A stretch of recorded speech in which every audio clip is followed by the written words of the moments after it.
No se te... Ya, doctora, Vaya. ¿Se ve, doctora? Se ve, sí. Iba a decirte no se te escucha, pero ahora sí. Adelante. Ya, doctora. Voy a comenzar con el último tema para el segundo examen, que es de tumores malignos de laringe. Bueno, primero, siguiente, por favor. Primero vamos a comenzar hablando un poco sobre la anatomía de la laringe. En la laringe, como ya sabemos, nos va a proporcionar la capacidad de comunicación y a la vez va a desempeñar un papel importante sobre la fase faríngea de la deglución. Y aquí debemos tener en cuenta los límites de la laringe, que por ejemplo antero superiormente va a ser formada por la base de la lengua a través de su inserción con el hueso hioides. El límite inferior va a ser la forma de la unión del cricoides y el primer anillo traqueal, y periféricamente va a estar rodeada de la hipofaringe, de la base de la lengua y el esófago cervical. Y aquí tenemos que tener en cuenta también que va a estar dividido en tres regiones: la región supraglótica, la glótica y la subglótica. La supraglótica va a comprender la epiglotis, los pliegues aritenoepiglóticos, los alas aritenoides, las bandas ventriculares y los ventrículos. Acá en la imagen podemos seguirnos, ¿no? Después tenemos a la región glótica. Esta va a estar formada por las cuerdas vocales, la comisura anterior y posterior, y luego tenemos a la subglotis, que va a ser un espacio único que va a englobar a las cuerdas y al borde inferior de las cricoides. Luego debemos tener en cuenta también aquí que la mucosa de la laringe va a ser en este caso del tipo respiratorio. Va a ser epitelio cilíndrico ciliado, excepto en en las cuerdas vocales, donde va a ser del tipo plano poliestratificado no queratinizado. Y en cuanto a su drenaje, vamos a que tener en cuenta también a nivel supraglótico, va a drenar hacia la cadena yugular profunda superior y hacia la media. En cuanto a la subglótica, vamos a ver que va a drenar hacia las cadenas paratraqueales y a las medias tínicas y hacia la yugular profunda inferior. Y en cuanto a la región glótica, va a tener un escaso drenaje linfático, y todo esto va a ser de relevancia, ya que va a haber en el tema que vamos a tocar hoy día, puede haber presencia o no de afectación ganglionar, que va a ser un factor pronóstico muy importante en estos tumores malignos. Siguiente, por favor. Bueno, comenzando con la epidemiología, vamos a ver que va a tener una incidencia de 8 a 14 casos por cada 100.000 habitantes, y el país donde va a haber mayor incidencia en todo el mundo va a ser en España, seguida de Italia y de Francia. Y el cáncer de laringe va a ser más frecuente, va a ser uno de los cánceres más frecuentes a nivel de cabeza y cuello. Este va a representar aproximadamente el 45% de todas las neoplasias del tracto respiratorio. Solo va a estar superada por el cáncer de pulmón, y más del 90% va a ser el cáncer, de este cáncer laríngeo va a ser del tipo carcinoma epidermoide. Y este cáncer va a ser responsable de 73.500 muertes por año en todo el mundo. Y con frecuencia este tipo de cánceres se va a dar en el sexo masculino, ocupando hasta un décimo lugar de cáncer en hombres, en una relación de 7-1 en relación a las mujeres. Y va a constituir el 2% del total de todos los tumores en varones, siendo la sexta causa de muerte por cáncer, y en mujeres va a constituir un 0,4% de todos los tumores y hasta una octava causa de muerte en este grupo etario. Su máxima incidencia va a presentarse a los 60 años, y en el Perú se reportó que en el 2018, en una encuesta que hicieron según Globocan, se diagnosticaron 276 casos nuevos de cáncer de laringe y se registraron hasta 136 muertes por esta causa. Y la incidencia del cáncer de laringe por su localización a nivel supraglótico va a ser del 35 al 40%, a nivel glótico va a ser del 59 al 65%, y a nivel subglótico va a ser del 1 al 5%. O sea, vemos que va a haber mayor prevalencia a nivel glótico. Siguiente, por favor. Bueno, continuando con los factores de riesgo, vamos a tener a los ambientales, y aquí el más importante va a ser el tabaco. En este vamos a encontrar que fumadores de cigarro o pipa o puros van a tener el mismo riesgo. Y el tabaco va a actuar por tres mecanismos: a través de hidrocarburos de combustión, que es el 3 y el 4-benzopireno, por el efecto químico debido al pH del humo, y por el efecto térmico. Y otros factores que podemos encontrar aquí es el alcohol, la exposición a toxinas, la exposición a metales pesados, asbesto, mostazas nitrogenadas, fibras de vidrio, materiales de la industria del calzado y otros. En cuanto a los factores genéticos, vamos a tener el gen supresor tumoral P53 o también una amplificación del protoncogen 11q13 o cromosomas 9p21. Ya son como que un poco más específicos. Puede haber una sobreexposición de proteínas o un exceso de producción del factor de crecimiento epidérmico. En cuanto a los factores infecciosos, vamos a tener al virus del papiloma humano.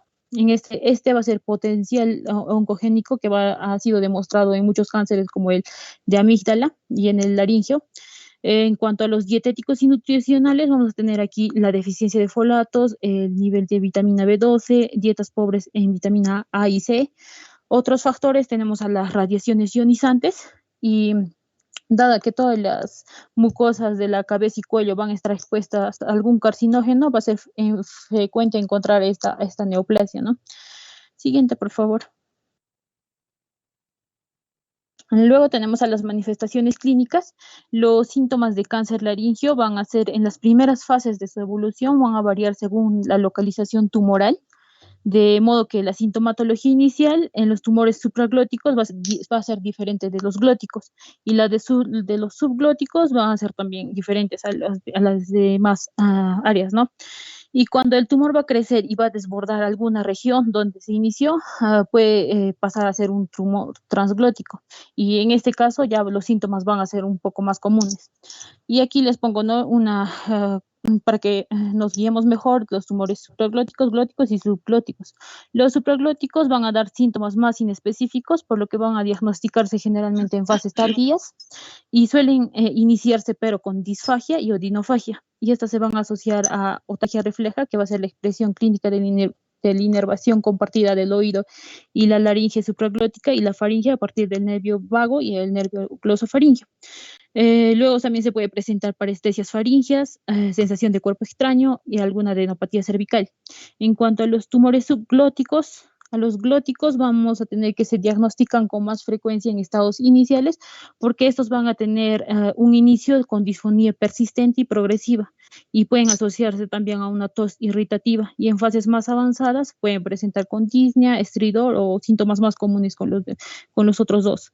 Luego tenemos a los tumores subglóticos. Estos no van a dar síntomas en su inicio y se van a diagnosticar generalmente en fases avanzadas cuando van a afectar el estrato glótico. Y siendo el síntoma más frecuente aquí la disfonía, el estridor y la disnea. La disnea va a ser producida cuando no sale la luz traqueal. Y los tumores glóticos cuando van a crecer y se hacen transglóticos, pueden ya, como les iba mencionando, ¿no?, pueden dar síntomas más generales como disfonía y disnea. Y los tumores glóticos en estadios avanzados pueden darnos disfagia o odinofagia, esta por infiltración supraglótica y hasta disnea por obstrucción de la luz laringea. Siguiente, por favor. Por favor, no, todavía no cambies, por favor. Devuélvela ahí. Por favor, a ver, amplíanos un poquito mejor esto y define bien, por ejemplo, a ver, qué es disfonía y qué nos implica la disfonía. A ver, acláranos un poco mejor eso, por favor. Emma.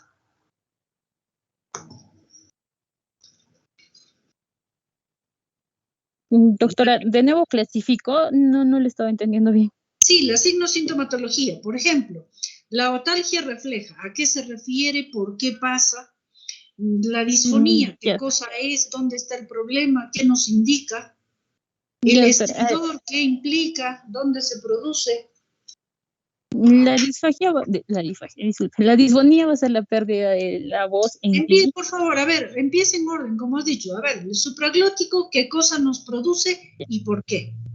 Ya, doctora. En el supraglótico vamos a tener síntomas como la disfagia y la odinofagia, que es dificultad para pasar los alimentos, ¿no?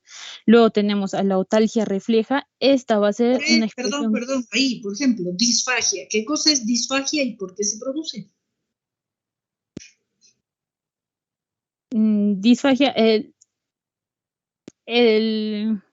me confundí. Ya. La disfagia va a ser la dificultad para poder nosotros deglutir. Ya. ¿Y por La qué se produce? odinofagia, la disfagia, se puede producir, como en este caso, ¿no? Por una obstrucción de la luz de la laringe. Porque como les mencioné, en estos tumores supraglóticos ya generalmente van a diagnosticarse en fases avanzadas. Eso va a significar que ya va a haber una tumoración más grande. Y Ya, eso es, y perfecto, por eso, hasta ahí estamos de acuerdo. Pero la disfagia, entonces, ahorita tú me has dicho que es por obstrucción de la laringe, ¿es por eso o por qué?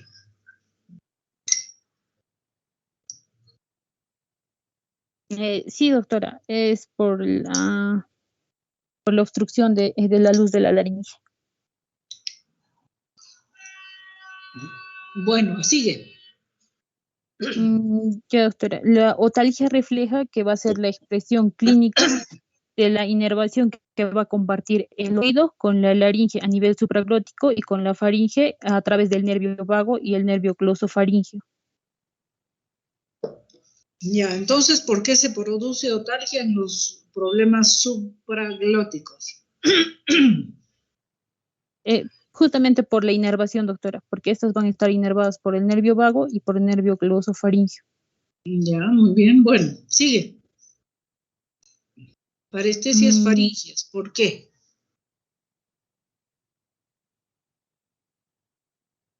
mm, es también por la inervación, doctora. Es por la inervación que tiene. Bueno, en la bibliografía no le menciona exactamente por qué, pero si no me equivoco es por la inervación. Bueno, sigue. ¿Qué más? ¿Por qué La la sensación sensación de, de cuerpo? la sensación de cuerpo extraño, justamente porque va a producir disfagia o puede producir odinofagia también. Mm, a ver, defíneme, ¿es lo mismo o qué diferencia hay y por qué? ¿Y por qué no se llama a todo disfagia o a todo odinofagia?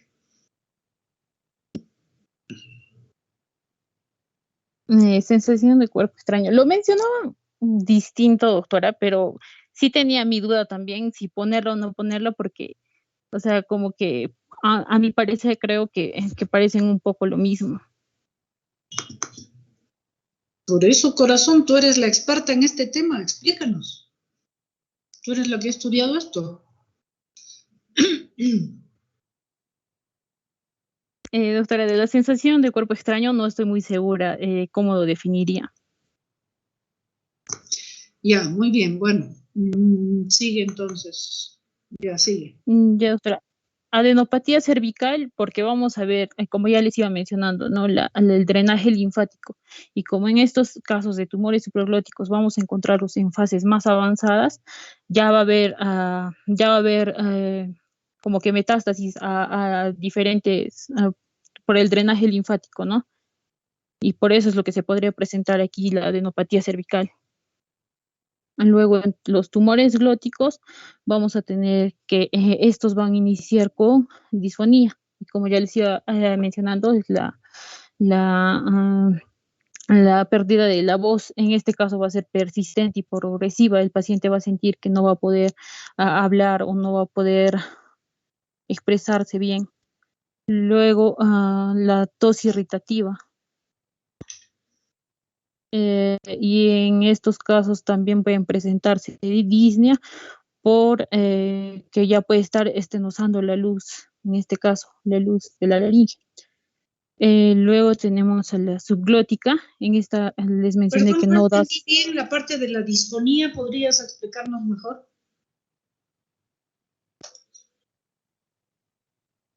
Ya, doctora, ya la disfonía, en este caso la disfonía va a ser persistente y progresiva. Y como le iba diciendo, o sea, va a ser la pérdida de la voz.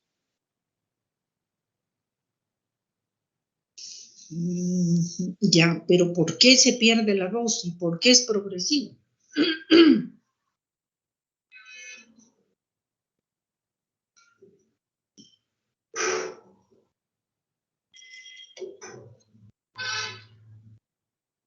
Doctora, tampoco la bibliografía que cogí no la mencionaba y cogí 3 Pero libros. corazón, eso ya, yo lo estoy segura haberlo dicho 1.000.000 de veces en la clase, tanto en la práctica como en la teórica.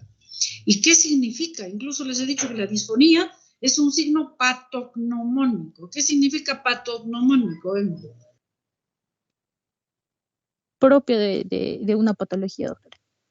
Ya, propio de una patología, ya, yo diría más propio de algún sitio anatómico también, ¿ya? Entonces, ¿qué pasa en la disfonía? ¿Cuál es la fisiopatología? ¿Por qué se produce? Y ahí está la respuesta a la pregunta que estamos haciendo.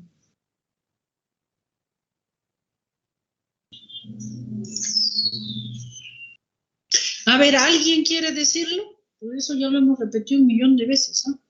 Y si... Doctora, por compresión de las cuerdas vocales. Ya. ¿Por qué pasan las cuerdas vocales, perdón? ¿Paloma? Porque sí, doctora, para que emitamos la voz, estas cuerdas tienen que ser movidas por este flujo de aire, ¿verdad? Entonces, al haber una compresión en el caso de un tumor faríngeo, este va a disminuir la luz misma de la faringe e impide que el aire pase y estimule estas cuerdas vocales. Ya, tienes mucha razón, pero no es exactamente eso. A ver, alguien quisiera definirlo mejor, pero Paloma está bastante bien. A ver, ¿qué es la disfonía y por qué se produce?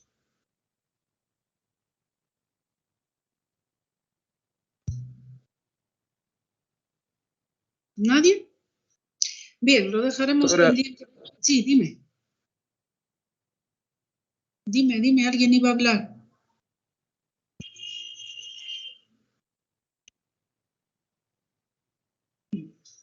A ver, escuché una voz masculina por ahí que quería hablar. Nadie.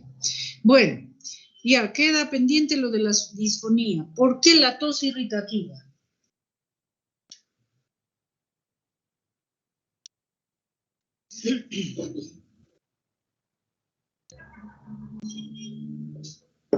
Doctora, en este caso, la tos irritativa va a ser, en este caso es no productiva, ¿no?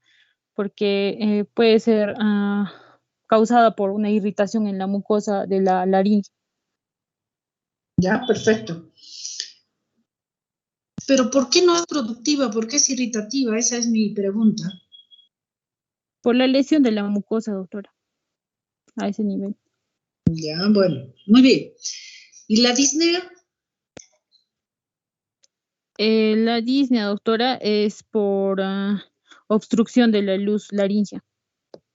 Ya. Laringe, estamos en glotis, ¿no? Entonces sería la obstrucción de la glotis, porque en todo caso puede haber igual en la supra y subglotis. Muy bien, pasamos al subglótico. Ya, doctora, en estos casos también no va a dar síntomas en su inicio y en estos casos va a presentarse también en sus fases avanzadas con disfonía. También puede presentar estridor, que va a ser el sonido respiratorio anormal, en este caso causado por el bloqueo de la luz laringea. O también puede ser por la estenosis de la luz traqueal o laringea, doctora. Ya, vamos, sigue. Ya, doctora. Creo que esos serían los síntomas principales para que podamos diferenciar entre supraglótico, glótico y subglótico. Ya pasaría a diagnóstico. Bien. Y siguiente, por favor. Ya, en cuanto al diagnóstico, vamos a tener que, aquí la exploración va a permitirnos establecer el diagnóstico clínico, pero solo la biopsia nos va a confirmar, y la biopsia es la que nos va a confirmar mediante la anatomía patológica. Y va a ser fundamental también aquí conocer la localización, la extensión del tumor, para que nosotros podamos planificar un tratamiento adecuado. Primero comenzamos con la historia clínica. aquí va a ser fundamental y tenemos que hacer hincapié en la sintomatología. Aunque la sintomatología en muchos casos sea muy vaga, tenemos que preguntarle sobre su profesión, sobre los hábitos tóxicos, como ya les iba mencionando, ¿no? Un factor de riesgo muy importante es el tabaquismo y el alcoholismo. Luego tenemos que preguntar sobre la historia de cáncer familiar, los antecedentes de patología en la laringe previa y algún dato sobre algún síntoma en el orden de aparición y de la intensidad, como ya íbamos viendo los diferentes signos y síntomas, en este caso la disfonía, disfagia, disnea, el dolor y si es que aparece otra manifestación clínica. En cuanto al examen físico, tenemos que tener en cuenta hacerle al paciente un examen completo de las vías aéreas y digestivas superiores, hacer una palpación laringe. En este caso, como observamos en la imagen, se debe realizar nosotros colocándonos detrás del paciente. Se puede observar cómo se palpan en este caso los cartílagos, los espacios membranosos y se puede valorar también los movimientos de la laringe, en este caso, ¿no? Moviendo lateralizando un poco o logrando palpar la laringe. Y en este caso nos va a permitir apreciar las características de todas estas estructuras. Y podemos ver, por ejemplo, aquí alguna adenopatía, ya en casos de metástasis, y en este caso van a ser estas metástasis duras y si al paciente le preguntamos si tiene dolor, él nos va a referir que no tiene dolor. Luego realizamos una exploración laringea, en este caso la laringoscopía indirecta y endoscopía laringea flexible o rígida. En este caso nos van a orientar sobre el lugar del tumor y la extensión y sobre la movilidad laringea a nivel de las cuerdas vocales, la aritenoides y el resto de todas las estructuras. Luego tenemos a la laringoscopía directa con utilización de microscopio. Eso nos va a permitir un conocimiento exacto de la localización tumoral y así como su extensión. Y también nos ayuda para la inspección de los ángulos muertos, que en este caso, por ejemplo, puede ser el ventrículo de Morgagni o la región subglótica. Puede haber una posibilidad de conocer la imagen superficial y algunas características macroscópicas de algún tumor, en caso de que sea ulcerado o vegetante. Y este método nos puede ayudar a realizar también la toma de biopsias para el estudio anatomopatológico. Luego tenemos a la estroboscopía. Este va a permitirnos también realizar un diagnóstico precoz para detectar alguna alteración del movimiento de ondas de las mucosas de las cuerdas vocales. Y aquí vamos a ver un cuadro, ¿no? Donde nos menciona los aspectos anatómicos de las cuerdas vocales, por ejemplo, su coloración, si hay lesiones orgánicas, la mucosidad, las características del borde libre o algunos aspectos funcionales como es la simetría, la periodicidad, el cierre glótico, la amplitud. Y aquí tenemos unas imágenes de las zonas topográficas de cáncer de laringio. En la imagen de la derecha, en la imagen A observamos un carcinoma laringio que va a afectar a la epiglotis y va a infiltrar el surco faringoepiglótico izquierdo.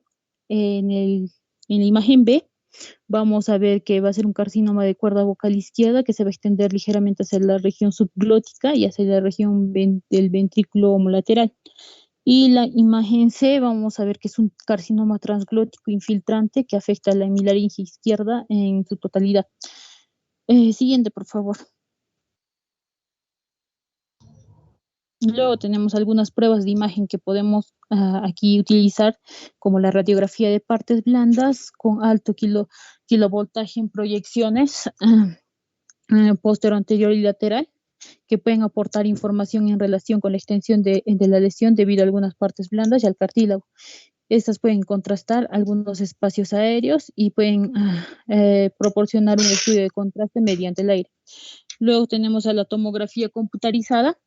En este caso se utiliza contraste intravenoso. Generalmente va a ser el primer y único estudio radiológico necesario para que podamos valorar un tumor laringio y va a ser bastante exacta en la valoración de la extensión y de la invasión cartilaginosa y las partes blandas adyacentes como los linfáticos cervicales. Luego aquí, por ejemplo, en la imagen A, en la imagen superior, en el inciso A, que dice, este es un corte axial mediante tomografía que pasa por un plano de la membrana tiroidea En esta se puede apreciar una estructura epiglótica y en la parte del asterisco presenta un carcinoma de la laringe de la epiglotis que en este caso aparece deformada. En la imagen B, este va a ser un corte axial que en este caso pasa por un plano inferior al anterior y se va a seccionar parcialmente el cartílago tiroides. Y aquí hay una flecha que nos señala la afectación parcial del el espacio paraglótico derecho. Y en la imagen inferior vamos a ver que es un corte axial en un plano que va a pasar por el tercio medio del cartílago tiroides. Y aquí tenemos la letra T que va a señalar la tumoración que va a afectar la región aritenoidea y la región glótica, así como la región del seno piriforme. Luego otra prueba de imagen que podemos realizar es la resonancia magnética nuclear. Esta va a ayudar a demostrar la extensión local y cuando la tomografía va a ser muy limitada. Luego se puede realizar toma de biopsia de la lesión. Esta va a ser más que todo diagnóstica y en algunos casos terapéutica. Siguiente, por favor. Aquí ya tenemos la estadificación del TNM. En cuanto a los tumores de laringe, se van a clasificar en los estadios según este sistema TNM que vamos a tener, ¿no? El TX va a ser que no puede evaluarse al tumor primario. T0 no va a haber prueba de tumor primario. Primero es el tumor primario, ¿no? La T. TIS que va a ser el carcinoma in situ. Luego tenemos la clasificación, ¿no? Según supraglótica, glótica y subglótica. En T1 va a ser limitado a una sublocalización de la subglotis con movilidad normal de las cuerdas. La T2 va a ser un tumor que invadiría la mucosa además de una sublocalización adyacente de la supraglotis o la glotis, o las regiones fuera de la supraglotis sin fijación de la laringe. T3 va a significar un tumor que va a estar limitado a la laringe con fijación de las cuerdas vocales. T4A va a ser el tumor que va a invadir el cartílago tiroides o va a invadir el tejido alrededor de la laringe. Por ejemplo, puede ser la tráquea, tejidos blandos del cuello, la tiroides, el esófago. T4B va a ser el tumor que va a invadir el espacio prevertebral, las estructuras mediastínicas o va a encerrar la arteria carótida. En cuanto a la glotis, la T1 va a ser un tumor limitado a las cuerdas con movilidad normal. Si es A, va a ser una sola cuerda afectada. Si va a ser B, va a ser ambas cuerdas afectadas. T2 va a ser el tumor que se va a extender hacia la supraglotis o la subglotis o va a tener movilidad hacia las cuerdas. La T3 va a ser un tumor limitado a la laringe con fijación de las cuerdas vocales. El T4A va a ser el tumor que va a invadir cartílago tiroideo. Es como la parte de la supraglotis, ¿no? Que puede invadir alguna estructura cercana. T4B, el tumor va a invadir el espacio prevertebral o como estructuras mediastínicas. En cuanto a la subglotis, en el T1 vamos a tener que es un tumor limitado a la subglotis. La T2 va a ser un tumor que se va a extender a las cuerdas vocales con movilidad normal o disminuida. T3 va a ser un tumor limitado a la laringe con fijación de la cuerda. T4A va a ser un tumor que va a invadir el cartílago cricoides o tiroides o puede invadir algún tejido adyacente. T4B va a ser el tumor que va a invadir el espacio prevertebral o estructuras mediastínicas. Siguiente, por favor. Luego pasamos a la N, que va a ser la afectación ganglionar. Y aquí se tiene en cuenta para cualquier localización. En X va a ser que no se va a poder evaluar los ganglios linfáticos regionales. N0 va a ser que no se va a demostrar metástasis ganglionares regionales. N1 va a ser una metástasis en un único ganglio homolateral de diámetro máximo menor o igual a 3 centímetros. N2 va a dividirse en 3, en A, B y en C. A sí va a ser un ganglio único homolateral de 3 a 6 centímetros. La B va a ser ganglios múltiples homolaterales menores o iguales a 6 centímetros. La C va a ser ganglios bilaterales o contralaterales menores o iguales a 6 centímetros. Y N3 va a ser cualquier adenopatía que tenga más de 6 centímetros. Luego tenemos a la M, que va a ser metástasis a distancia. Aquí también se considera para cualquier localización, ya sea glótica, subglótica o supraglótica. Aquí vamos a tener MX, que no se puede evaluar las metástasis a distancia, M0, que no se aprecian metástasis a distancia, y M1 cuando ya existe metástasis a distancias. Y aquí las adenopatías cervicales metastáticas van a ser frecuentes en los cánceres glóticos y subglóticos, pero van a estar más limitados en caso de los cánceres glóticos. Siguiente, por favor.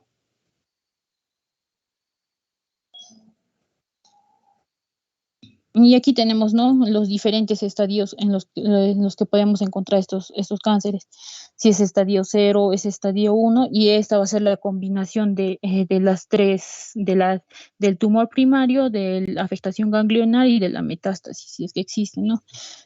Por ejemplo, en el estadio ya 4C va a ser cualquiera de las T's, cualquiera de las N's, y va a presentar metástasis a distancia. Siguiente, por favor. Luego tenemos a la anatomía patológica. Aquí la gran mayoría de los cánceres de laringe van a corresponder a carcinomas de células escamosas o de epidermoide, y los tipos histológicos de carcinoma van a comprender primero los carcinomas epidermoides o de células escamosas, que van a representar el 90% de todos los cánceres laringeos, y esta neoplasia se va a originar del epitelio laringeo, ya sea del escamoso o del cilíndrico ciliado, dependiendo de la localización que tenga, ¿no? Luego tenemos al carcinoma verrugoso. Este va a representar el 5,2% en un tumor exofítico queratínico con proyecciones digitiformes espiculadas, que le van a dar un aspecto parecido a un papiloma córneo. Luego tenemos el carcinoma de células escamosas papilar, que va a representar aproximadamente el 0,8%, que va a tener un carácter exofítico papilar, y este se va a tratar de un carcinoma in situ. Luego tenemos al carcinoma de células escamosas fusocelulares o carcinoma sarcomatoide. Este va a representar el 0,8% y suele tener una forma polipoide y muestra una aparente mezcla de células malignas epiteliales y conjuntivas. Luego tenemos a la otra clase, que es la carcinoma de células escamosas basaloide. Este va a constituir el 0,8% de todos los carcinomas y histológicamente va a parecerse al carcinoma vasocelular de piel. Y este va a ser de comportamiento agresivo. Luego tenemos a los carcinomas neuroendocrinos. Estos van a representar el 1,3% de todos los carcinomas y se van a presentar como nódulos sésiles o pólipos submucosos. Y estos tumores van a poseer células con granos neurosecretores con núcleos densos y van a ser argirófilas. Luego tenemos a los carcinomas de células pequeñas. En este caso va a ser una variedad de los carcinomas neuroendocrinos. Luego tenemos al carcinoma adenoescamoso, que va a constituir hasta un 0,4% de todos los carcinomas. En la imagen superior podemos observar en este caso que es un carcinoma in situ. En este caso puede observarse que la membrana basal no ha sido desbordada por las células neoplásicas y han constituido fundamentalmente en los estratos basales del epitelio. Y en la imagen inferior podemos ver que este es el tipo de carcinoma verrucoso. En estas flechitas que observamos vamos a ver las células tumorales que están penetrando un estroma inflamatorio. Siguiente, por favor. Luego tenemos al diagnóstico diferencial. Aquí tenemos que tener en cuenta a la laringitis crónica, porque va a tener, en el caso de sus formas leucoplásticas y queratocócicas y displásticas, ya que estos son lesiones premalignas. Luego tenemos que diferenciarlas también de tuberculosis laringea, porque se va a manifestar en forma de lesiones muy similares a los carcinomas. Y se debe sospechar su existencia si coexiste, por ejemplo, con la tuberculosis pulmonar. Y en otro caso más infrecuente tenemos el linfoma laringeo, que se va a manifestar en forma de una neoformación indistinguible mediante la observación del carcinoma, especialmente en estos casos del tumor maligno. Siguiente, por favor. Luego vemos el tratamiento, ¿no? Y el tratamiento, ¿cómo se va a dar aquí? Aquí se da según el estadiaje. Por ejemplo, comenzamos con el estadio 1. A nivel supraglótico, puede usarse radioterapia con haz externo solamente, o también se puede hacer ya una laringectomía supraglótica, o también esta laringectomía puede ser total, o puede ser reservada para algunos pacientes que son incapaces de tolerar alguna de las complicaciones que tiene esta patología. Y en algunos casos se debe preferir la radiación debido a que tiene mejores resultados y ayuda a la preservación de la voz y la posibilidad de recuperación quirúrgica en algunos pacientes puede ser menor, ¿no? Luego tenemos a la glótica. A nivel glótico puede utilizarse radioterapia. En estos casos, como es estadio 1, se puede hacer una cordectomía en pacientes, pero en este caso se tiene que hacer cuidadosamente, porque tiene que seleccionarse lesiones específicamente que sean T1, limitadas y superficiales. Y en estos casos también se pueden realizar hemilaringectomía o laringectomía parcial o total. Esto dependiendo, ¿no? Sobre algunas consideraciones anatómicas. Luego la subglótica, en esta pueden tratarse con radioterapia sola para la preservación de la voz, o se puede realizar una cirugía que va a reservarse en casos de donde la radiación puede fracasar o donde los pacientes no pueden ser evaluados con facilidad por radioterapia. Siguiente, por favor. Luego tenemos al tratamiento en estadio 2 a nivel supraglótico. Vamos a tener que puede utilizarse radioterapia con haz externo sola para las lesiones más pequeñas, o puede realizarse una laringectomía supraglótica o supracricoidea o laringectomía total, dependiendo de la ubicación de la lesión. Luego se puede realizar también quimioradioterapia postoperatoria para márgenes quirúrgicos positivos o próximos a los menos de 5 milímetros. Luego en la región subglótica, en la glótica vamos a tener a la radioterapia, se puede utilizar radioterapia o se puede hacer una cirugía parcial o una laringectomía total también. A nivel subglótico, las lesiones pueden ser tratadas con radioterapia, o es como el estadio 1, ¿no? Que puede ser radioterapia o también con una cirugía en caso de que la radioterapia fracase. Siguiente, por favor. Luego tenemos al estadio 3, en estos casos de cánceres a nivel supraglótico, glótico y subglótico, se pueden realizar quimioterapia que puede ser administrada conjuntamente con una radioterapia, pero esto puede ser una opción a tomar en cuenta, ¿no? Para algunos pacientes que tal vez que requieran una laringectomía total para el control de esta patología. Luego puede realizarse una radioterapia definitiva, una cirugía en casos de que haya fracasos en la radioterapia. Puede realizarse cirugía con radioterapia posoperatoria. Y en casos de N0, si es que presenta estadio 3N0, puede hacerse una laringectomía total con disección selectiva laterocervical bilateral como parte de este tratamiento. En casos de N1, puede hacerse una laringectomía total con disección radical modificada tipo 1 del lado afectado y una disección selectiva laterocervical contralateral. Y en casos de subglotis también vamos a tener a la laringectomía junto con la tiroidectomía aislada y una disección de 2 ganglios traqueoesofágicos. Generalmente puede ser seguida de una radioterapia posoperatoria. Siguiente, por favor. Y en estadios 4 vamos a ver que para los 3 casos de cáncer a nivel supraglótico, glótico y subglótico se puede realizar también, ¿no? Una laringectomía total con radioterapia posoperatoria. En este caso los clasificamos, ¿no? Si el N es 0 o es 1 o es 2 o es 3. Si es 0, podemos realizar una disección selectiva laterocervical bilateral.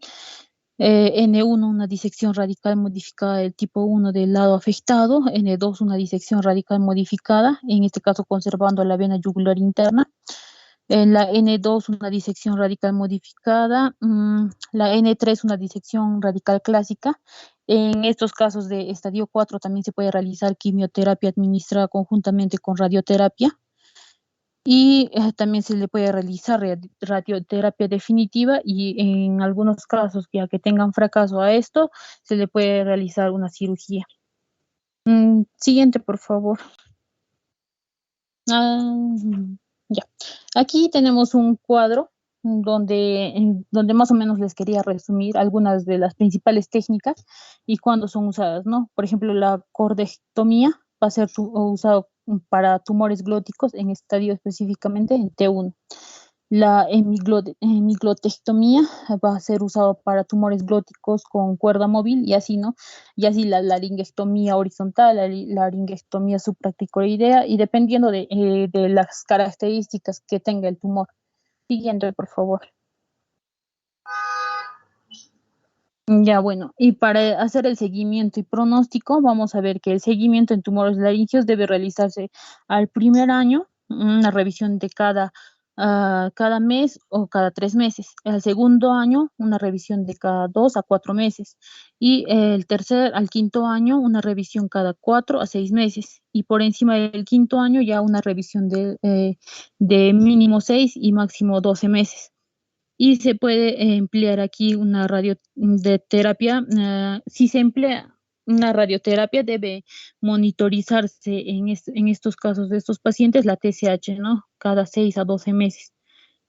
Y aquí algo importante a tener en cuenta, que el factor pronóstico más importante en el cáncer de laringe va a ser la invasión ganglionar, en este caso las adenopatías cervicales, y la mayoría de las recidivas tras el tratamiento pueden aparecer a los 2 años.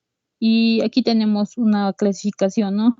En los tumores glóticos, la supervivencia, una clasificación sobre la supervivencia a los 5 años, que puede ser del 70 al 75%. Y aquí lo vemos por estadios, ¿no? Y cómo, en qué cantidad puede sobrevivir el paciente. En estadios 1, en estadio 1 tiene mayor supervivencia, que es del 96%, y en estadio 4C tenemos ya hasta un 10% nomás de supervivencia. Luego, en los tumores supraglóticos, la supervivencia, en este caso a los 5 años, va a ser global del 60 al 70%. Por ejemplo, aquí en estadios 1 tenemos que la supervivencia es del 95% y en estadios 4C va a ser hasta el del 10% también. Siguiente, por favor. Ya, y tocando a cánceres o tumores malignos menos frecuentes, vamos a tener al linfoma no Hodgkin laringio. Este va a representar el 1% de todas las neoplasias malignas y va a ser la segunda neoplasia hematopoyética más frecuente. Y la edad promedio de presentación en estos casos es de 63 años. En relación a femenino-masculino va a ser de 2 a 1, va a haber mayor prevalencia en el sexo femenino. Puede presentarse con un compromiso ganglionar o extraganglionar. ¿Y cuáles van a ser los factores de riesgo en estos casos? Va a ser el uso de metrotexate en casos de pacientes que tengan artritis reumatoide. Y la localización más común va a ser la región supraglótica, ya que va a contener mayor tejido linfoide. Luego tenemos a los subtipos histológicos más frecuentes, en este caso del linfoma, van a ser los linfomas B, difusos de células grandes, y los linfomas marginales extranodales y los de tejido linfoide asociado a mucosas, los MALT, ¿no? Y los más raros van a ser los linfomas de células T. Y van a ser inicialmente vistos como una lesión no ulcerada o masas polipoideas en la epiglotis o repliegues ariteno-epiglóticos.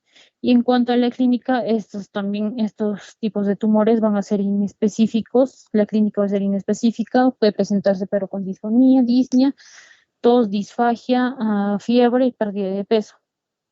En cuanto a las técnicas de imagen que se pueden utilizar aquí es la tomografía o una resonancia magnética, que en este caso nos va a ayudar a ver la extensión del tumor.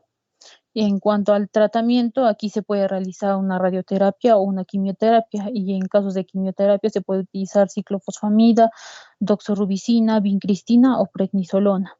Siguiente, por favor.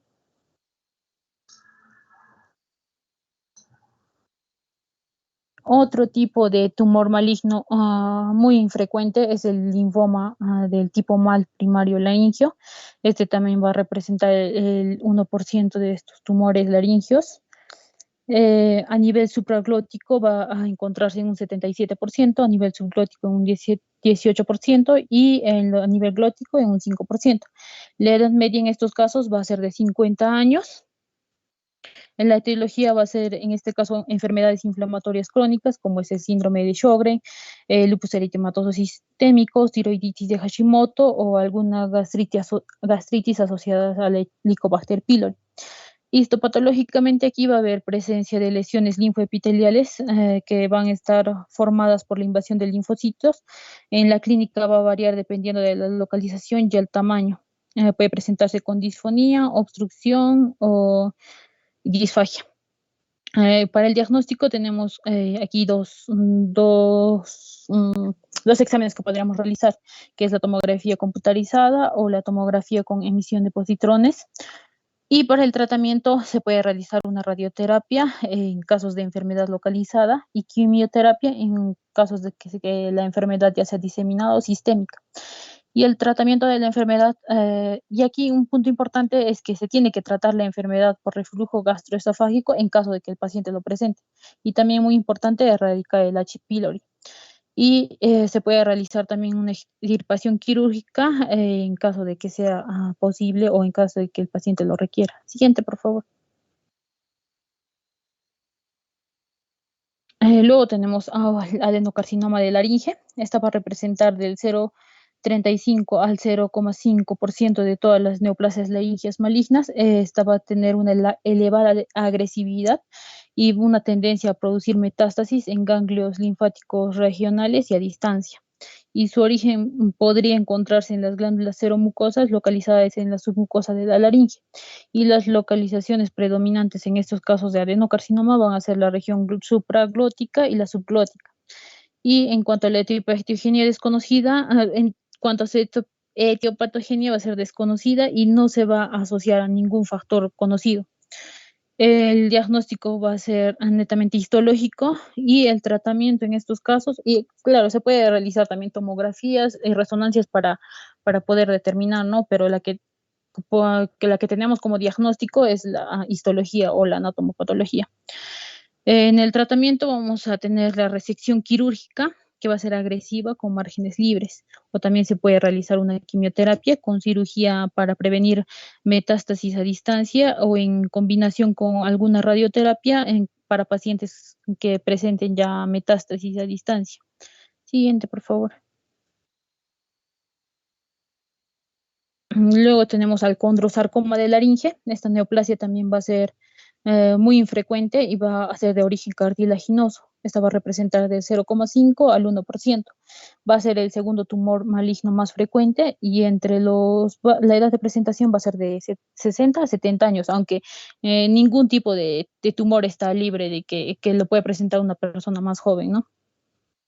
Va a afectar, en este caso, al cartílago cricoides de un 75-78%, al cartílago tiroides de un 17 a 18%, a la aritenoides en un 5% y a la epiglotis en un 3%. Y en cuanto a la clínica, en estos casos puede presentarse también con una disfonía y con disnea, pero en este caso sí existe un incremento del tamaño del tumor.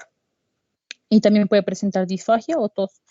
En esos casos podemos hacer una laringoscopía. En esta se va a observar que el tumor puede aparecer como una masa submucosa de superficie lisa, de forma redonda y de una consistencia dura.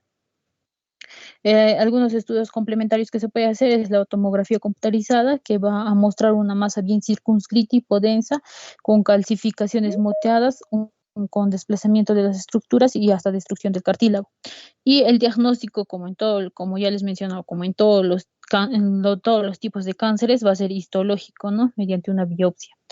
El tratamiento aquí va a ser más clásico de los condrosarcomas, va a ser una cirugía radical con márgenes negativos. Siguiente, por favor. Luego tenemos el carcinoma quístico adenoide de laringe. Este va a ser un tumor un poquito más frecuente, pero de las glándulas salivales menores que se van a encontrar en la mucosa que se van a encontrar en la submucosa de la laringe. Este va a ser un tumor vegetante e infiltrante muy agresivo. Va a estar en un 64% a nivel subglótico, en un 25% a nivel supraglótico y en un 5% a nivel glótico. La clínica aquí también va a presentarse como una disfonía o como una disnea. Y el tratamiento en estos casos va a ser radioterapia postquirúrgica y en estos casos es recomendada esta terapia. Siguiente, por favor. Luego tenemos el carcinoma mucoepidermoide de laringe. Estas neoplasias van a ser neoplasias salivares malignas laringeas que van a ser infrecuentes, hasta en menos de un 1%, y van a ser más frecuentes en varones mayores de 50 años. Va a tener mayor presentación a nivel supraglótico, seguida de la glótica. Y en cuanto a la clínica, va a presentarse como una disfonía, disfagia y ocasionalmente disnea. Y aparece como un engrosamiento de la submucosa que va a estar cubierto por una mucosa normal. Y aquí tenemos una clasificación, ¿no? Que la mencionan como bajo grado, intermedio y alto grado. En cuanto al tratamiento en estos casos de carcinoma mucoepidermoide, va a deberse, o principalmente tiene que ser individualizada. Se tiene que basar en el grado histológico en el que se encuentre este tumor. Bueno, en este caso este carcinoma, ¿no? Luego tenemos en estadios avanzados se va a recomendar una radioterapia postoperatoria con quimioterapia concomitante. Siguiente, por favor. Bueno, aquí ya sería el cuestionario, doctora. Gracias. Primera pregunta, la responde. ¿Dónde está? Yulisa Franco.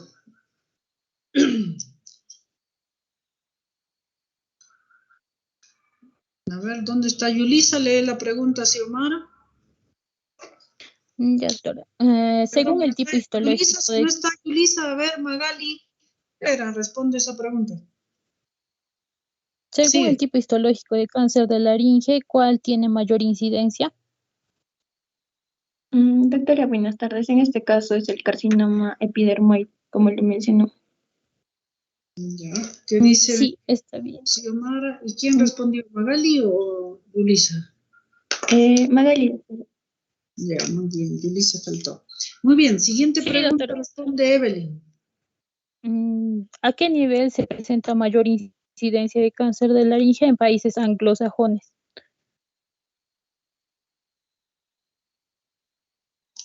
Evelyn no está. A ver, Heidi, responde esa pregunta. Presente, doctora. A nivel de glotis, doctora, la B. ¿Qué dice Xiomara? Sí, doctora, a nivel glotis. Muy bien, siguiente pregunta, responde Yoshimardo. ¿Cuáles son los factores que más influyen en la aparición de un carcinoma de laringe? El tabaco y el alcohol, como bien lo mencionaste. Sí, son los principales, doctora. Muy bien, siguiente pregunta, responda Judith.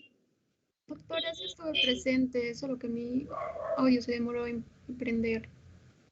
Ya, bueno, responde en todo caso a esa pregunta, a ver. Bueno, doctora, este es un caso clínico que traté de hacerlo.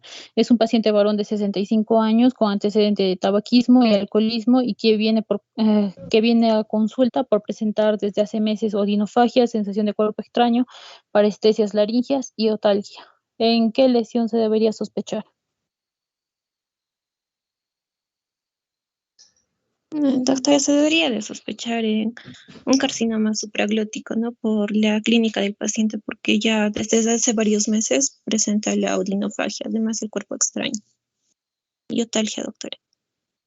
Bien. Pero más que todo por la odinofagia. Ya. Sí, doctora, está bien. Es a nivel supraglótico por las manifestaciones clínicas. Ya, siguiente pregunta, responde Judith. Sí, doctora, yo le respondí la pregunta. Ya, entonces Arrons responda. Entonces siempre Evelyn no está. Así está, ya. Arrons responda a la siguiente pregunta. Doctora, sí estoy. ¿Cuál es el porque, síntoma pues, inicial más frecuente del cáncer glótico?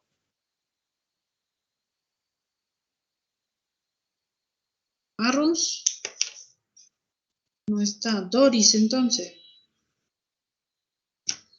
Arrows. Faltó. Doris, ¿cuál es la respuesta? Doctora, estoy.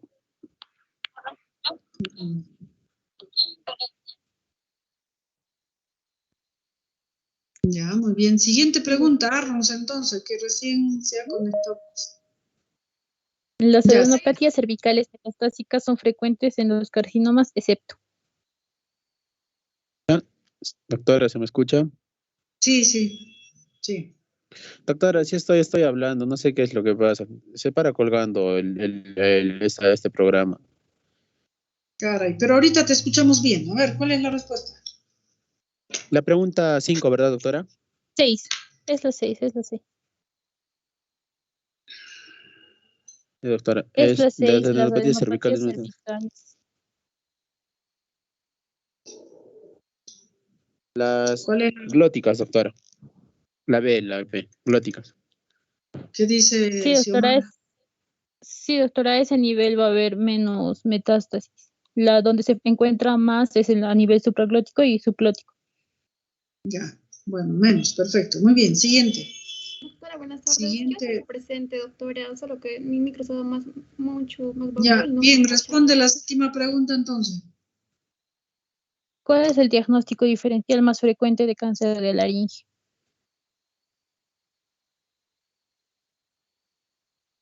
Bien, ¿quién iba a responder que está? Yo, doctora. Una Evelyn. laringitis crónica, podría ser. Sí, está bien porque es una lesión premaligna. Bueno, se considera una lesión premaligna en estos casos. ¿Cuál es el diagnóstico diferencial más frecuente? Laringitis crónica. Ya, muy bien. Siguiente pregunta. A ver, responde Luna Uscamaita, Zaida. Bueno, paciente varón que presenta disfonía de más de un mes de evolución, ¿en qué tipo de lesión sospecharíamos?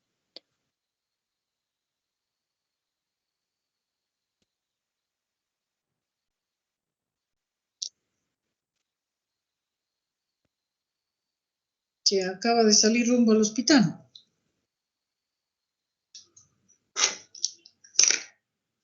Ay, bueno, ya.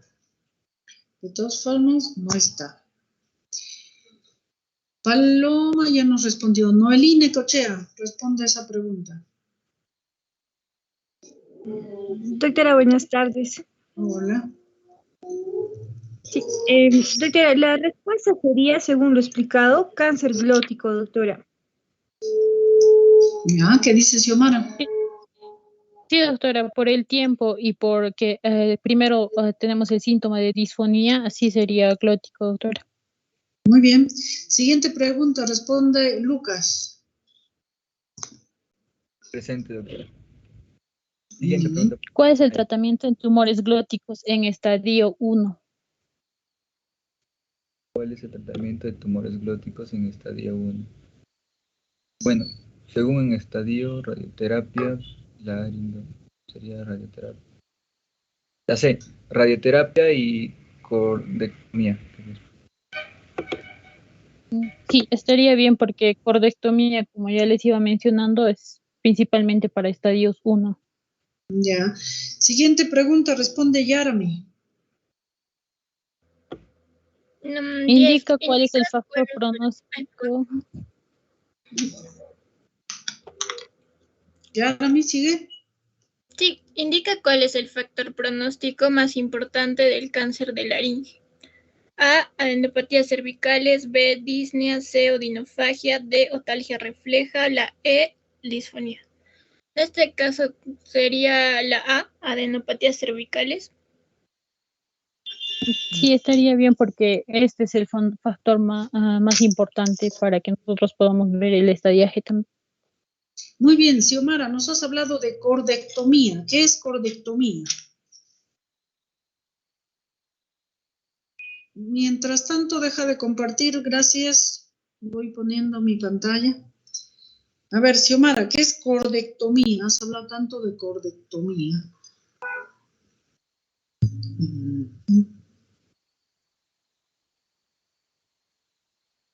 Xiomara, ¿está o se fue? Sí, doctora, sí. Bueno, doctora, lo que mencionaba es que es un procedimiento donde para reseccionar en la parte del tumor, pero ¿cómo lo puedo explicar? Eso, y ya mira, en las clases Es teóricas, sobre todo en las sí, doctora, prácticas, es la extirpación. ¿extirpación Como de ya qué? les iba mencionando, doctora, es la extirpación de una parte de la cuerda vocal, pero en estos casos solo es en el estadio T1, en cuando el tumor va a estar limitado a una sola localización. Ya, entonces es la extirpación de... De la cuerda vocal, doctora. Ya, perfecto. ¿Qué es hemilaringectomía? También nos has hablado mucho de eso.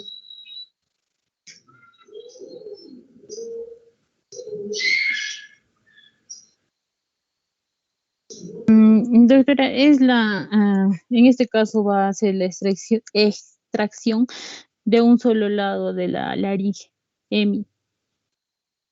Perfecto. ¿Y qué es laringectomía total, que también nos has hablado? En este caso, doctora, es la extracción total de toda la laringe.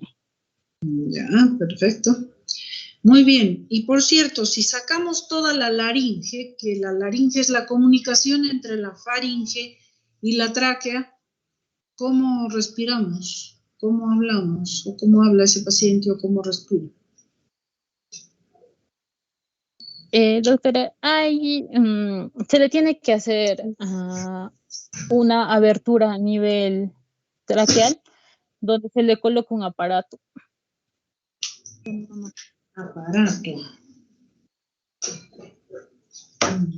¿Y qué hacemos con la tráquea?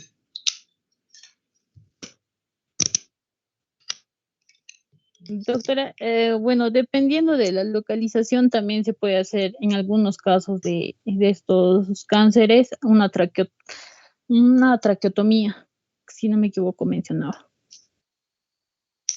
Traqueotomía o traqueostomía. ¿Qué significa otomía? ¿Qué significa ostomía? Ay, por cierto, no quiere compartir. ¿Qué le pasa a este? Traqueostomía, doctora. Va a ser una abertura al frente en estos casos del cuello, ¿no? Para poder dar, o para que en este caso el paciente pueda respirar en casos de una obstrucción o en este caso si se hace una cirugía o una laringectomía. ¿Qué diferencia hay entre traqueostomía y traqueotomía?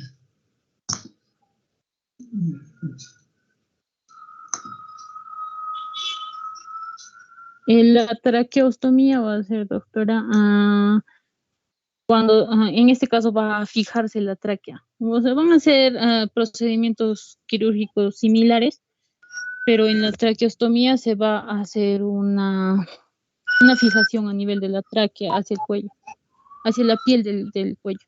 Muy bien. A ver, no. No estoy logrando compartir la pantalla, no sé qué me pasó. A ver. Aquí compartir. Se supone que ya estoy compartiendo, creo. A ver. Sí, doctora, sí se ve su pantalla. Ya se ve, ¿no? Muy bien, entonces quiero ampliar algunos,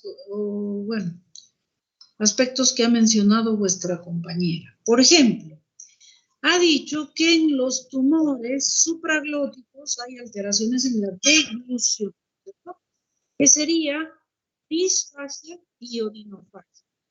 Para eso vamos a recordar la fisiología de la deglución. Bien, Primero recordar que la faringe, que la hemos visto hace poquito, y creo que este video también ya lo hemos visto en la deglución, porque la faringe es un órgano mixto, es tanto respiratorio como digestivo, deglutorio, ¿cierto? Entonces, cuando ingerimos algo en la boca, preparamos el bolo alimenticio. Masticarlo, mezclarlo con saliva, etc. Y con los movimientos vamos haciendo una masa para poderla deglutir. Por cierto, en la deglución existen 3 fases. Una fase que se llama la fase oral y otra fase que es la fase faríngea y la fase esofágica. La fase oral es una fase totalmente voluntaria porque en cualquier momento la puedo interrumpir y, bueno, ese bolo alimenticio no seguir el curso que debe seguir, ¿no es cierto? Pero ya cuando este bolo alimenticio pasa a la parte faríngea, ya se hace totalmente involuntario y ya no puedo revertir el proceso.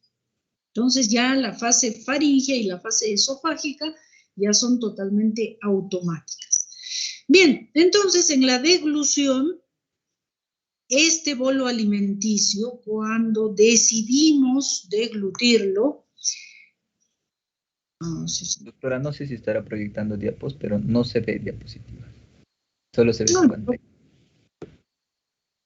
A ver, ¿cómo que se ve mi pantalla y no se ve lo que estoy proyectando?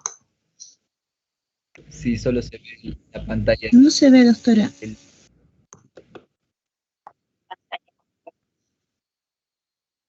Solo la pantalla del Teams en mí. ¿Solo la pantalla qué? A ver. Solo se le ve la cámara, doctora. No se ve que esté compartiendo pantalla usted. A ver, ya. Bueno, pues eso me han dicho que sí estaba compartiendo. A ver, vamos a...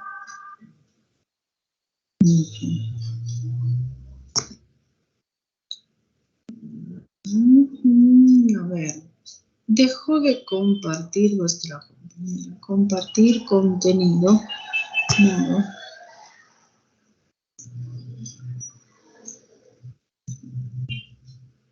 Ahí está, ahora sí. ¿Sí? Chicos, ¿se ve ahora sí? Sí, doctora. Ahora sí se ve YouTube. Archivos. Muy bien, gracias por avisar. ¿Quién me avisó? Alférez, doctora. Muy bien, tienes un punto de más por estar atento. Alférez, te voy a anotar ahora. Ya. Muy bien, entonces, a ver, ¿dónde estamos? Deglución. Este video era el que estábamos presentando.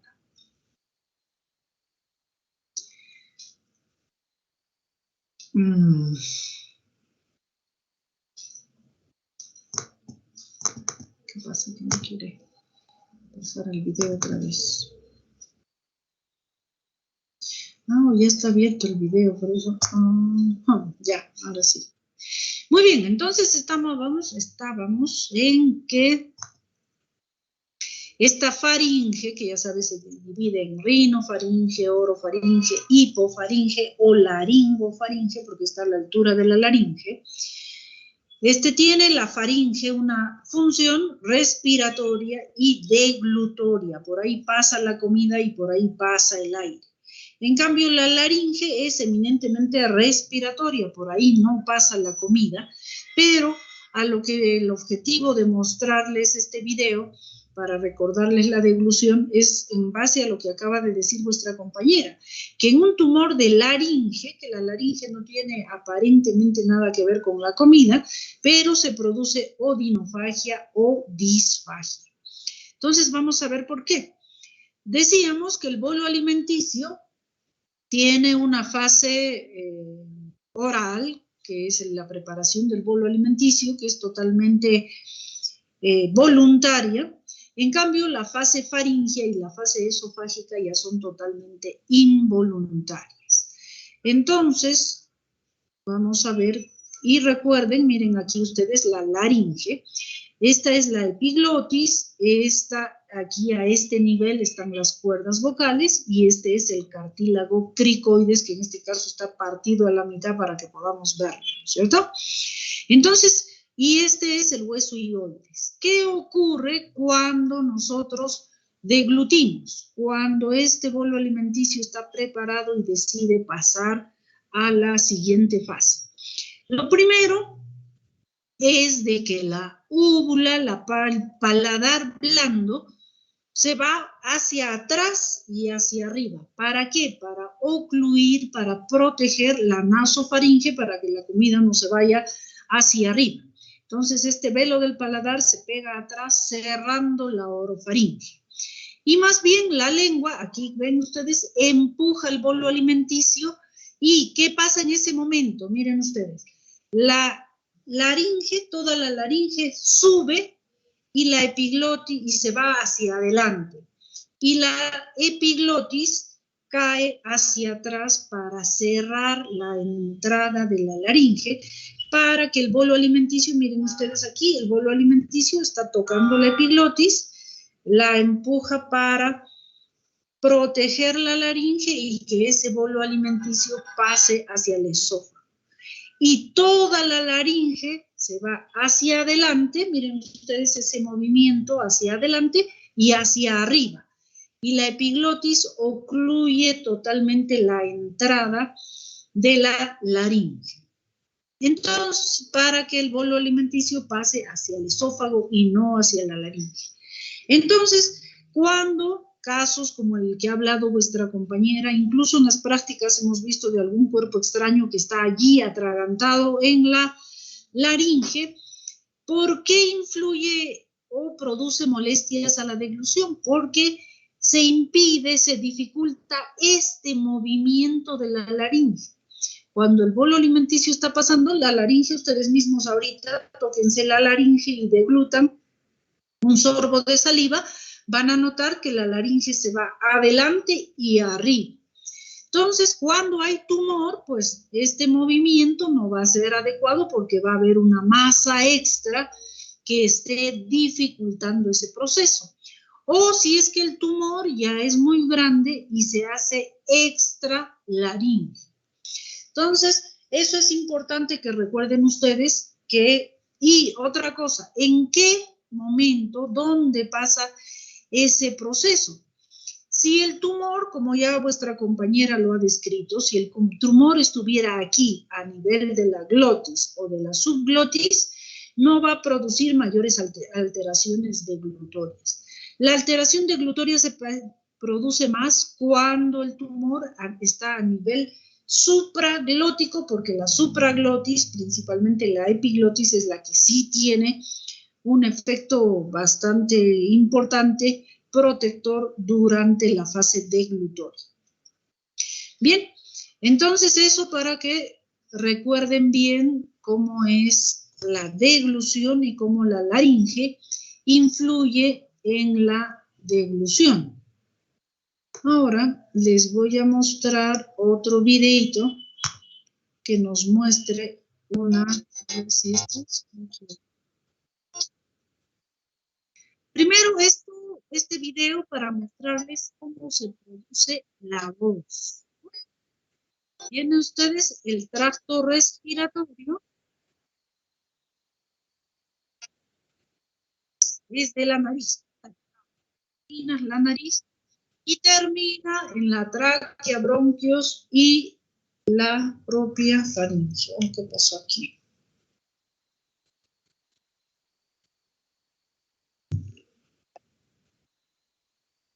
Bien, entonces, ¿cómo se produce la voz? Que es una de las funciones importantes de la laringe.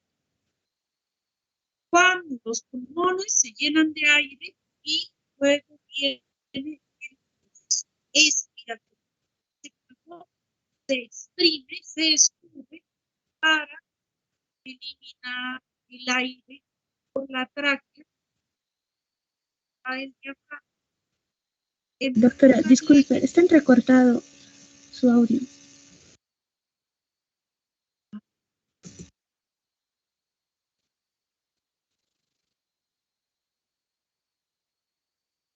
A ver, ¿ahí mejoró? No está hablando, doctora. No se escucha.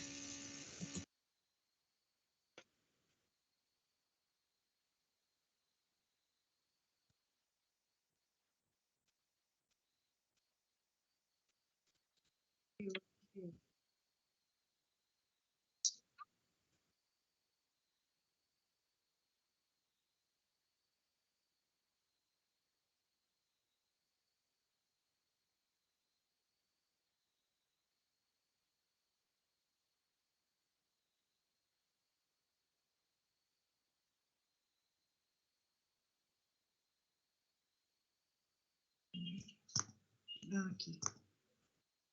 Ya. A ver. ¿Ahí me oyen mejor? Sí, doctora. Bien. Ya, bueno, gracias por la sugerencia. Muy bien, entonces decíamos que para la fonación, el pulmón se escurre, entonces el aire va saliendo por la tráquea, ahí como va señalando ese puntero, llega a la laringe y ahí en la laringe encuentra las cuerdas vocales cerradas y el aire que está saliendo hace que las cuerdas vocales vibren. Ahí se va a ver mejor. Miren ustedes, el aire está saliendo y hace vibrar las cuerdas vocales que están juntas. Cuanto más juntas estén y cuanto más vibre, pues la voz sale mucho mejor. Pero, ¿qué ocurre en el caso de la disfonía en general? Esta perfecta unión que está ocurriendo de las cuerdas vocales y su vibración es lo que da calidad de la voz. Pero si esta cuerda vocal está edematizada o tiene algún tipo de tumoración o edema o algo le pasa a esa cuerda vocal, entonces esa vibración ya no va a ser la adecuada y produce disfonía. En el caso de los tumores, pues la masa tumoral va a hacer de que no se produzca una adecuada vibración y por eso va a ser la disfonía en el caso de los tumores. Entonces, por eso también es una de los signos más precoces para poder detectar un cáncer de laringe, porque se va a alterar la vibración de las cuerdas vocales. Entonces, y bueno, para la voz no solo hace falta la emisión de la voz, que sería esto de que vibren las cuerdas vocales, sino también influye mucho el aparato que se llama resonador. Resonar, donde hay resonancia, donde se expande el aire, donde se incrementa el volumen de lo que uno está hablando. Entonces, esas cavidades resonadoras son pues básicamente la supraglotis, la faringe propiamente dicha y sobre todo la nariz y los senos paranasales. La boca, la lengua, los dientes son parte del aparato articulador y la lengua, como ustedes ven, del articulador de la palabra, porque dependiendo cómo pongo la lengua, el sonido me sale distinto. Dependiendo cuánto abro la boca o cierro los labios, me sale un sonido distinto.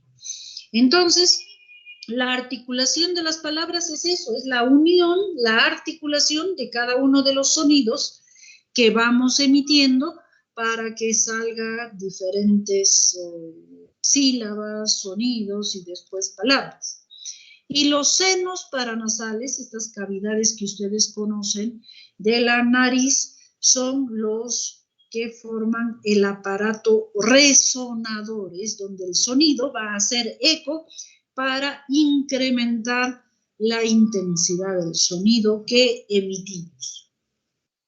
Entonces, vean ustedes que no solamente interviene un órgano en determinado proceso y donde esté la falla, pues nos da determinados signos. Por ejemplo, si la nariz está obstruida, entonces ese aparato resonador se va a ver obstruido y vamos a tener un tipo de voz que se llama voz nasal. Si es que la orofaringe estuviera obstruida, eso ya lo hemos visto también en faringe, en todo caso da otro tipo de voz que se llama la voz de patata caliente, la voz atragantada. Si el proceso obstructivo o alteración de la vibración de las cuerdas vocales nos da disfonía. Y otro signo importante que también lo hemos visto es el estridor. ¿Qué significa? Que hay obstrucción a nivel de la laringe o de la tráquea superior. Entonces, estos son signos patognomónicos que ustedes deben reconocer y solo con oírlos ustedes ya saben dónde está situado el problema y por supuesto pueden intervenir y mejorar eso. Entonces miren por ejemplo aquí una fluoroscopía de un paciente cantando. No vemos el aire que está saliendo, pero se vibran las cuerdas vocales y miren cómo se mueve toda la musculatura laringea, la del velo del paladar, la boca, los dientes, que le dan forma y articulan el sonido. Entonces, si bien es cierto, el aparato fonador es la laringe, donde se produce la voz, pero intervienen estos otros aspectos y la laringe, ya acabamos de ver cómo también se ve hasta cierto punto alterada en cuanto al aparato o a la función del glutor. Entonces, lo que decía vuestra compañera de que, bueno, esto es otro tema, de que, por ejemplo, en la supraglotis, vale decir, en la parte superior que es más ancha y pues las manifestaciones no son tan intensas y principalmente sus manifestaciones son deglutorias. Si el tumor, la patología en general, incluso inflamatoria, estuviera a nivel de las cuerdas vocales, entonces allí principalmente la alteración va a ser de la voz, va a ser la disfonía. Y si el problema está subglótico, ese anillo cricoideo que es rígido con una luz pequeña, si esto se va estrechando, el principal síntoma va a ser la disnea, porque hay obstrucción al pasaje del aire. Muy bien, espero que quede claro con eso y no solamente explica lo que es la patología tumoral que acaba de explicar vuestra compañera, sino otro tipo de procesos. Puede ser un proceso inflamatorio, puede ser cuerpo extraño, por ejemplo, que también va a ir variando su signo, sintomatología, donde esté localizada la lesión. Entonces, para hacer un diagnóstico de patología laringea es muy importante ver esa laringe. ¿Y cómo la vemos? Bueno, puede ser una laringoscopía indirecta, directa, o lo más común, una nasofaringoscopía, que la están viendo aquí en el video, que ponemos un endoscopio flexible, esa es la ventaja de este tipo de endoscopio, que vamos entrando por la nariz, vamos la curva en la hipofaringe y vemos las estructuras de la laringe, ¿no? Miren ustedes la epiglotis, los aritenoides y las cuerdas vocales.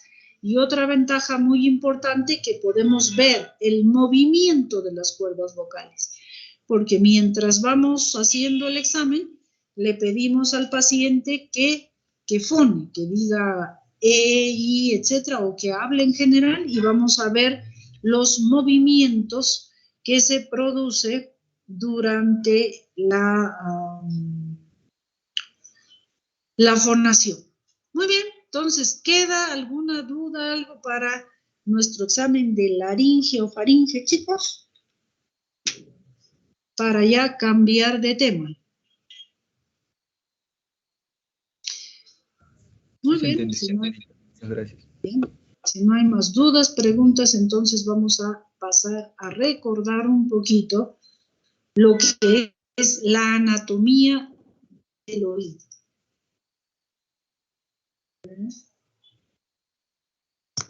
Aquí sí le pongo 2.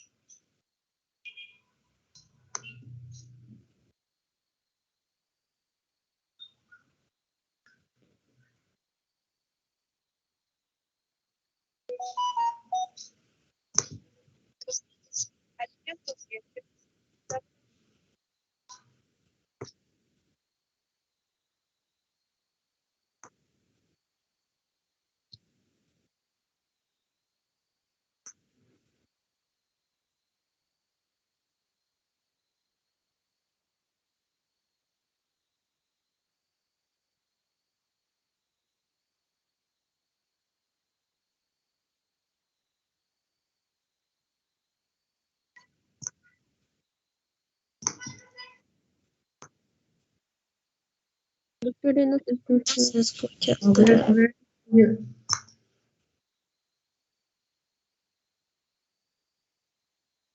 ¿Se escucha mejor? No, doctora. ¿Se escucha mejor?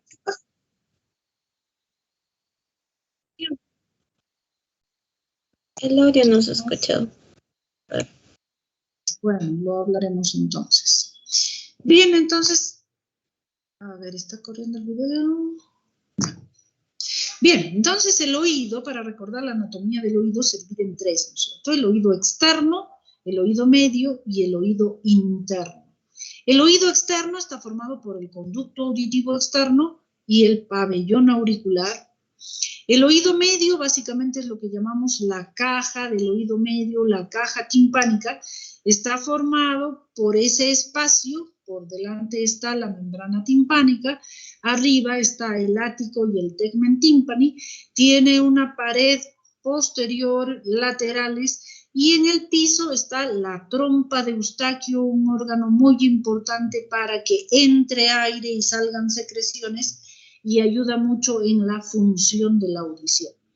Y finalmente el oído interno, donde está el laberinto óseo, donde está la cóclea y la parte laberíntica propiamente dicha. Entonces, la parte coclear es responsable de la audición y la parte del laberinto es responsable del equilibrio. Ambos, cada uno de ellos, la cóclea da el nervio auditivo coclear y el otro da el nervio vestibular y ambos dan el nervio cocleovestibular, que es el octavo par y que sale por el agujero del conducto auditivo interno junto con el nervio facial. Entonces, el nervio facial es un nervio que tiene un discurrir muy amplio a través del peñasco y va muy junto a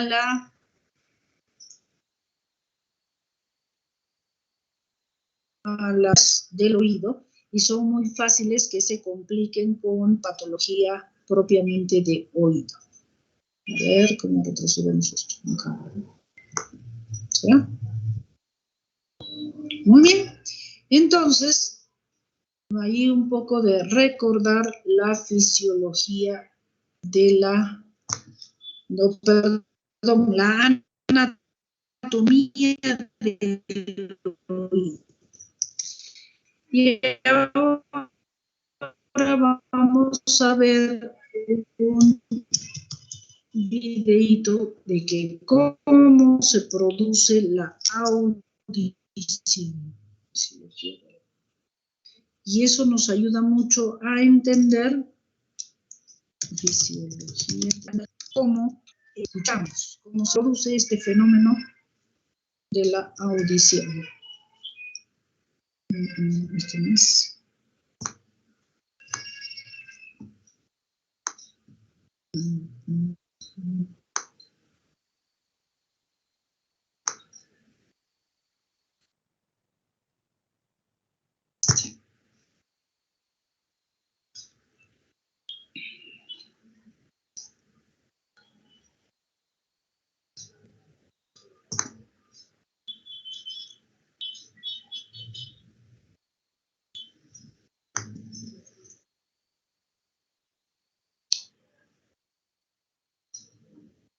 Bien, entonces recuerden que esto también ya lo hemos mencionado en algún momento, que el sonido, aquí está, son ondas de aire.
Doctora, no se escucha.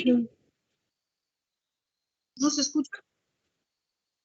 No, doctora.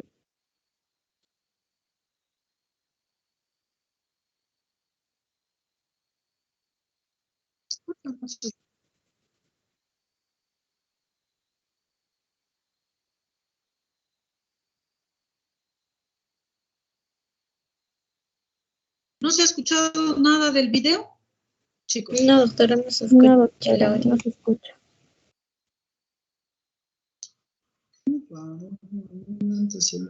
Bueno, lo describiré pues entonces.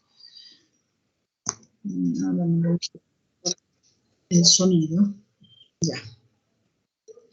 Muy bien, entonces como saben, el sonido es vibración, sobre todo del aire, y estas ondas, este aire vibrando, que es el que produce el sonido, lo capta nuestro oído externo y es conducido por el conducto auditivo externo hacia la membrana timpánica.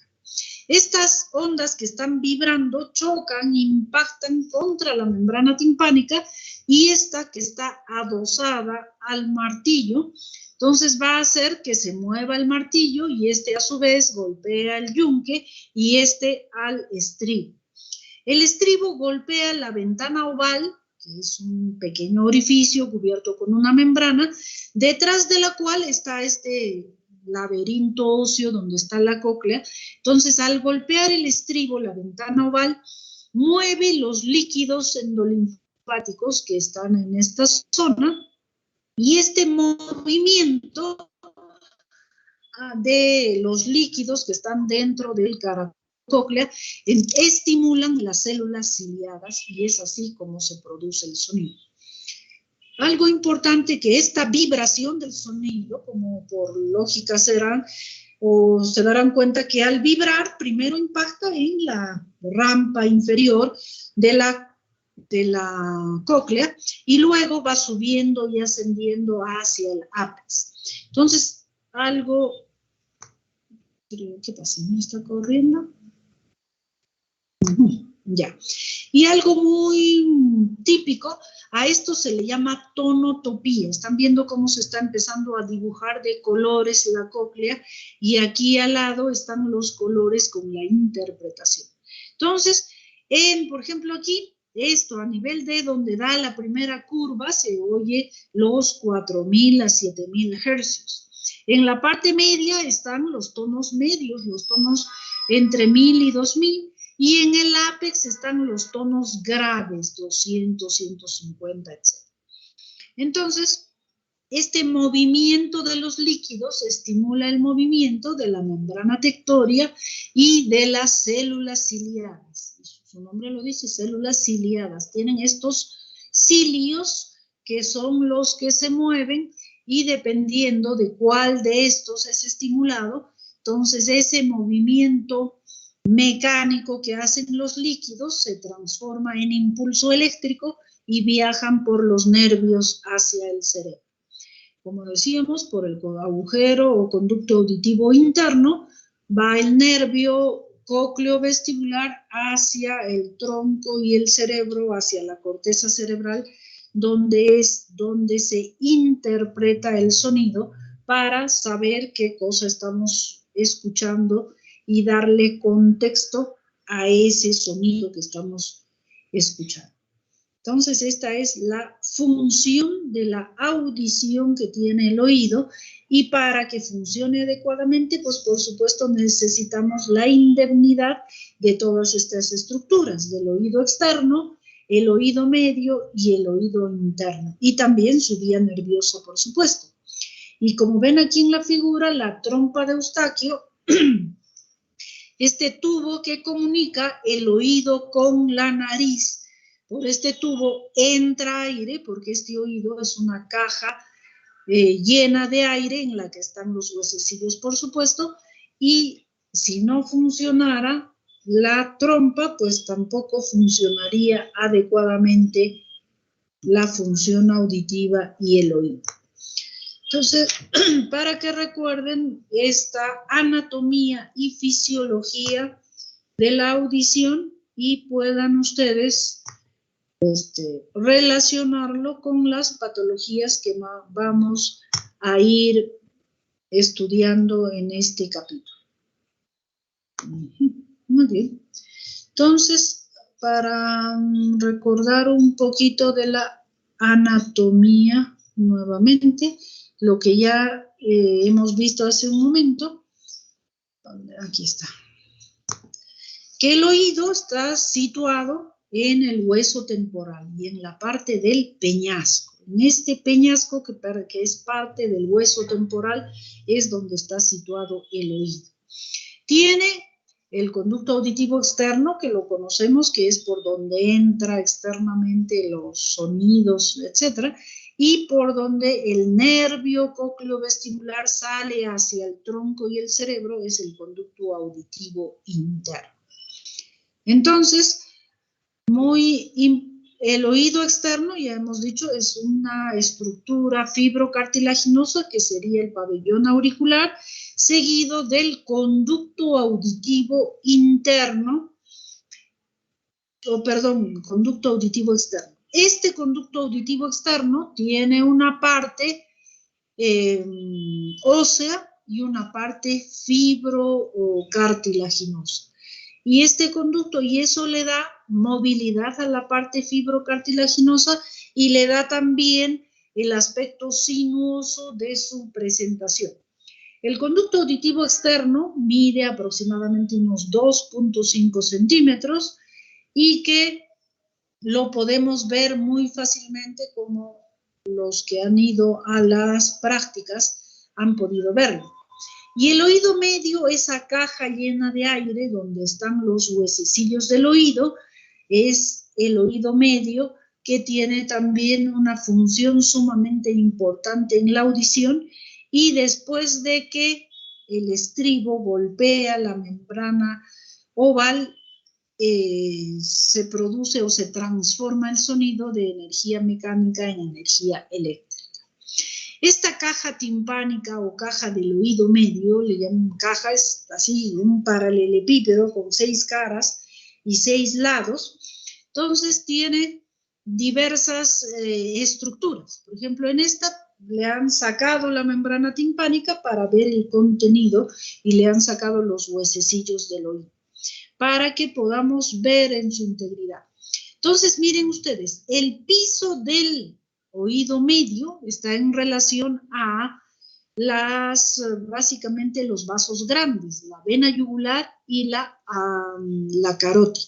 Entonces, por eso es que cuando este piso, por alguna razón, puede ser destruido o en caso de tumores, vamos a tener la herniación de los vasos hacia la caja del oído medio. La pared polateral interna está donde están, miren, este es el nervio facial. Esto para que vean que el nervio facial tiene un discurrir muy amplio y mucho contacto con las estructuras del oído. Entonces, este nervio discurre por un canal óseo que se llama el canal de Falopio, que está en la pared lateral y posterior del oído, y por ahí discurre el nervio facial. Por eso es que patologías infecciosas, bacterianas, si corroen este canal óseo por donde está pasando el nervio facial, podemos tener complicaciones con el nervio facial. Procesos infecciosos virales que pueden atacar también el nervio facial y el nervio cócleo-vestibular. Entonces vamos a tener patología mixta de audición, inestabilidad y además de eso parálisis facial. Tenemos también en la caja del oído medio, hace un pequeño relieve en la pared posterior, el conducto semicircular lateral. Entonces, cuando igualmente sea por algún trauma o proceso infeccioso severo, podría infectarse o pasar esta pequeña laminilla ósea, podría pasar al laberinto y producir una laberintitis, por ejemplo. Entonces, y en la otra parte está el promontorio, una elevación también por donde discurre parte del canal facial. Y otro aspecto muy importante, los músculos, el músculo del estribo y el músculo del martillo, que sujetan esta cadena ossicular y también limitan su movimiento o permiten su movimiento. Así que este músculo del martillo y el músculo del estribo tienen mucho que ver en cuanto a la función de esos huesecillos del oído. Y en la parte lateroinferior está la trompa de Eustaquio, por donde, se airea el oído medio, como ven en esta otra figura. Entonces, para que recuerden bien esos detalles y mostrarles una vez más el discurrir del nervio facial por todo el hueso petroso y su relación con las estructuras del oído.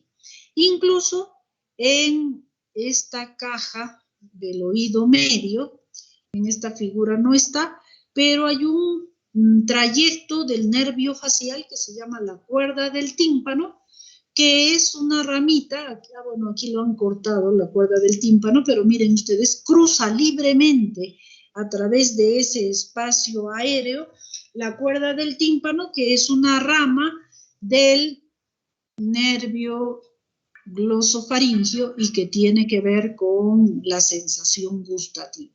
Entonces, incluso para explicar por qué procesos óticos tendrían que ver alteraciones con el gusto.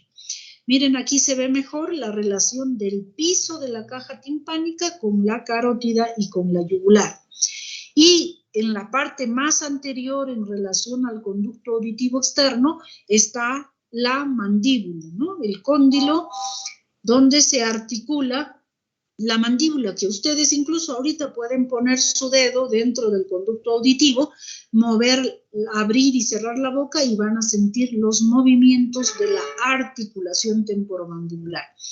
Y cuando hemos visto el examen físico es importante también palpar cómo está, si hay dolor o no, chasquidos en la articulación temporomandibular para que siempre lo recuerden y lo tengan en cuenta y qué implica si encontramos dolor a ese nivel.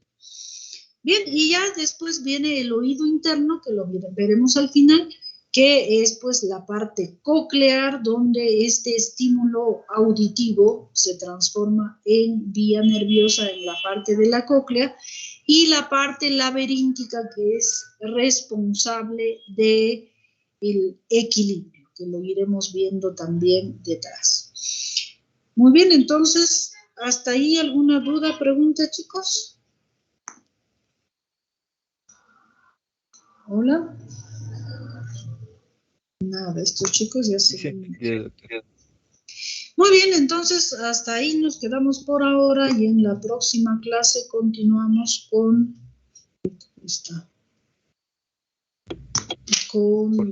los temas de los